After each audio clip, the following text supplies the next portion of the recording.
कमल खिलेगा। बार बार ये दावा बीजेपी की तरफ से किया जा रहा था और देखिए अब आपके चेहरे की मुस्कुराहट बता रही है कि आप कामयाब तो हो गए। देखिए, जो लोग नारा लगा रहे थे मोदी तेरी कब्र खुदेगी, उनको तो आज करारा तमाचा पूर्वोत्तर भारत के तीनों राज्यों की जनता ने दिया है।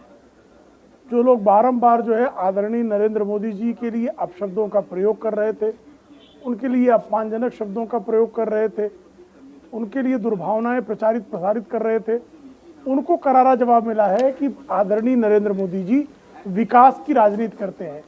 जिस पूर्वोत्तर भारत के साथ 7 दशकों तक सौतेला व्यवहार किया गया था, उसे अष्टलक्ष्मी की तरह भारत की अर्थव्यवस्था का अष्टलक्ष्मी, भारत की सामाजिक और राजनीतिक व्यवस्था की मुख्यधारा में लाने के लिए जिस तरह का सार्थक प्रयास आदरणीय मोदी जी के नेतृत्व में हुआ, जिस तरह वहाँ जो है संसाधनों का विकास हुआ, जिस तरह से 5 लाख करोड़ रुपयों की राशि इन राज्यों के लिए दी गई। फ्रीडम ऐप से सीखकर आप फलों को उगाते हैं क्या? अगर ऐसा है तो आपके फलों को 1 करोड़ फ्रीडम ऐप के जो ग्राहक हैं उन्हें बिना किसी खर्चे के आप उसे बेच सकते हैं। जिस तरह से केंद्रीय बजट में चौगुना जो 2014-15 के बजट में मिला था, उसकी गुना में चौगुना प्रावधान 2022-23 के बजट में हुआ, 23-24 के बजट में हुआ, तो स्वाभाविक तौर पर पूर्वोत्तर की जनता ने इस विकास की राजनीति को सबका साथ, सबका विकास, सबका विश्वास, सबका प्रयास के आदरणीय मोदी जी के मंत्र को जो है मुहर लगाने का काम किया है।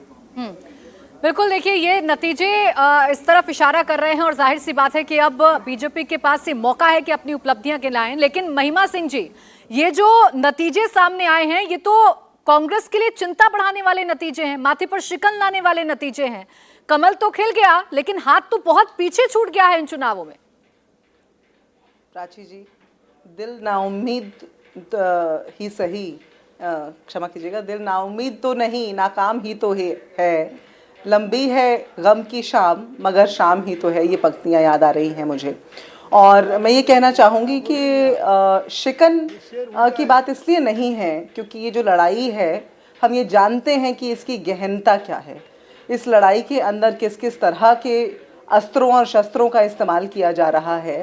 रही बात भारतीय जनता पार्टी की और कमल खिलने की, तो पहली बात तो ये कि कमल कीचड़ में खिलता है, ये सब जानते हैं। और कमल खिलाने के लिए कीचड़ फैलाया जा रहा है, वो नागालैंड के अंदर हुई हिंसा हो या फिर त्रिपुरा के अंदर हमारे नेता डॉक्टर अजय कुमार के ऊपर हुआ हमला हो। तो पहली बात तो ये है। और दूसरी बात ये है कि उनकी सीटें गिरी हैं। आप देखें कि त्रिपुरा के अंदर कहाँ वो थे और आज कहाँ खड़े हैं, वोट शेयर गिरा है, सीटें गिरी हैं। तो यदि ये उनके लिए उत्साह का सबब है तो ज़रूर रहे। हमारे लिए तो ये मायने रखता है कि त्रिपुरा के अंदर हम कुछ बेहतर प्रदर्शन कर रहे हैं। फ्रीडम ऐप से सीखकर आप फलों को उगाते हैं क्या? अगर ऐसा है तो आपके फलों को 1 करोड़ फ्रीडम ऐप के जो ग्राहक हैं उन्हें बिना किसी खर्चे के आप उसे बेच सकते हैं।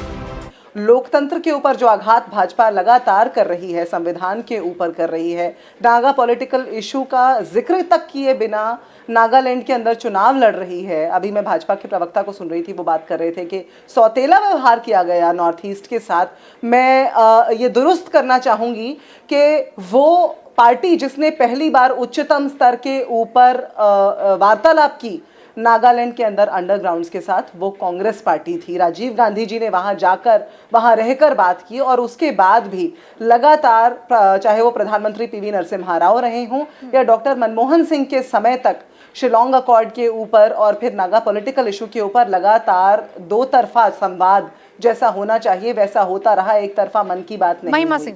मेघालय हो या त्रिपुरा हो, ठीक, वहां पर जो मसले थे 5 वर्ष पहले वो आज ज्यों के त्यों हैं। इंडिया टीवी हर वक्त हर जगह डाउनलोड करने के लिए सर्च करें India TV news Google play store या ऐप स्टोर पर।